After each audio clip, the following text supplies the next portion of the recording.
Medicines వాడకూడదు, పిల్లలకు antibiotic వాడకూడదు. First condition important. అతిగా వ్యాక్సిన్ వేయకూడదు.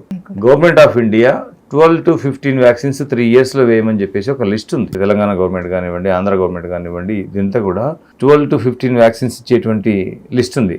అవి మాత్రమే వాడాలి. మనం బయటికి వెళ్ళేస్తే 40 to 50 వ్యాక్సిన్స్ వాడుతున్నాం 3 years లో. బాడీ ఓవర్లోడ్ అయిపోతుంది.